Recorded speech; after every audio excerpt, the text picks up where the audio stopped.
SimCity, a game series I love but ultimately am very bad at. My siblings and I would gather round our Nana's computer and play SimCity 3000, but as we were just kids, we were bad at it.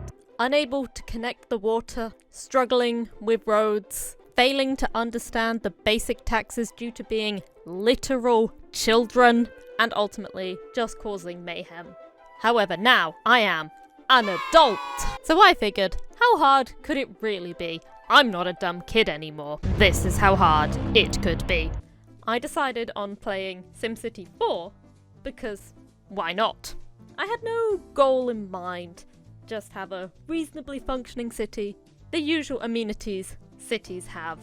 Homes, industry, schools, hospitals, but most importantly, keeping ourselves afloat.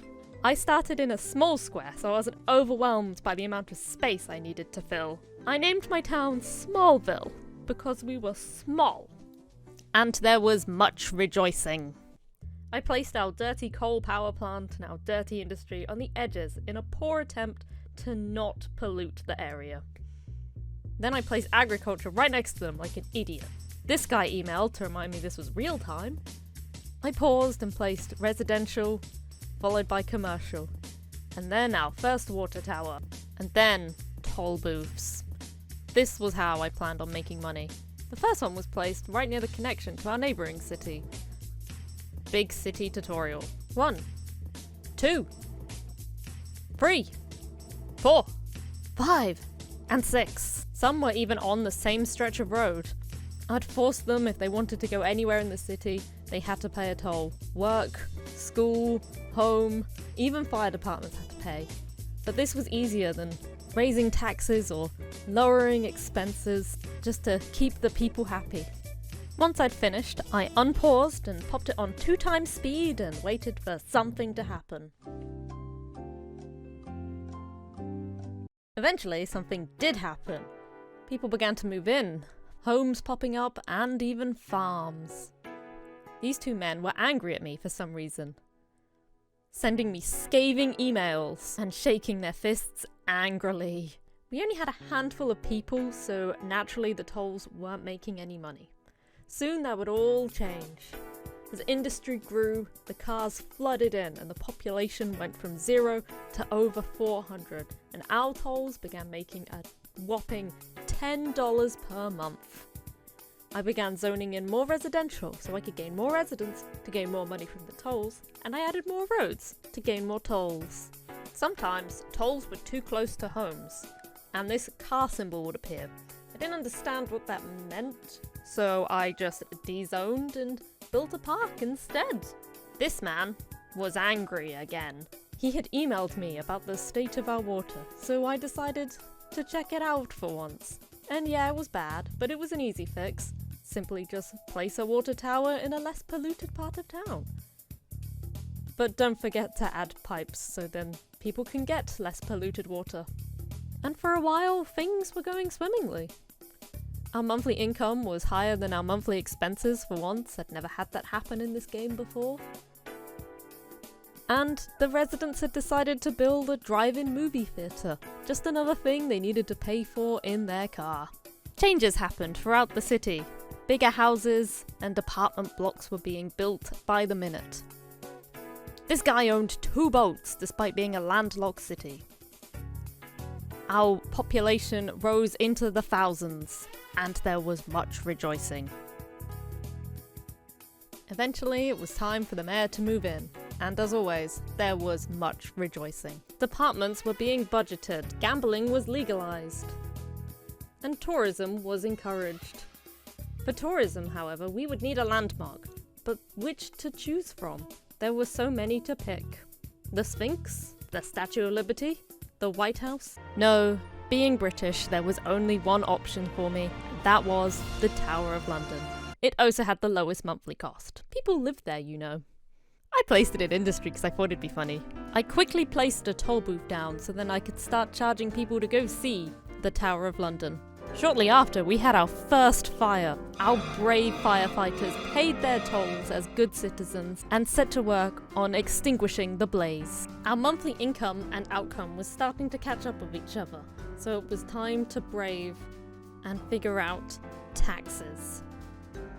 Only to then ruin it for myself by placing expensive schools and hospitals around the city. This meant everyone's budget immediately got slashed. We then had another fire, which caused my game to crash. No fires this time, but the people did want a temple. They must have seen God in between the fire and the crash. Once again, there was much rejoicing. To keep up with demand for things like health and education, it was time to place more toll booths. I mean, we'd already slashed budgets and raised taxes, so this was the only viable option. The townsfolk wanted a graveyard, which was an opportunity for more toll booths. Like they could see their deceased for free. There was no escaping the tolls, even in death. Despite all this, the mayor approval rating was sky high and they wanted a statue of me. Once placed, there was much rejoicing. And then I told it. After the graveyard, the next thing the needy city people wanted was a city hall to air grievances, I guess. But at $280 per month, it was a hard no from me. They'll have to live with the problems. Which was probably power, as their budget had been slashed and kept going out. Traffic was becoming an issue in the city, and it was becoming increasingly more and more difficult to place toll booths around the city. I was just building roads at random just to place more toll booths.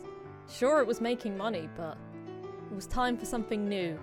And that new thing was the subway. I began placing subway stations where I felt they were needed, so everywhere. This did a number on our finances, however, taking them from 258 to 178. But money was still breaking even. The finance lady emailed me about our raging spending, but I soon after learnt that you can just delete their angry emails and they just become happy again, as though it never happened.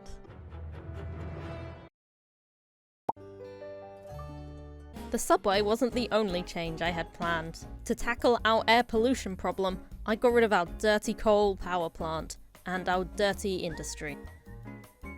I encouraged cleaner industry by lowering the taxes of that industry. See, I had learnt something in my time playing this game. And gotten so many wind turbines. But it was too late. Unemployment was rampant. We were hemorrhaging money. The government had to bail us out by giving us an army base and a federal prison, the closest we'd ever gotten to any form of law enforcement. This caused the people to riot, which made me sad and overwhelmed. I enjoyed the toll booth idea, so maybe next time, rather than building toll booths around the city, I'll build the city around the toll booths. But like I said, I had no goal in mind. Just a functioning city with all the amenities, which I achieved. I hope you enjoyed the video of myself bumbling through SimCity 4. If you liked this video, I do other activities such as Twitch and TikTok. But for now, it is time for me to colour in my bluey colouring book. Goodbye!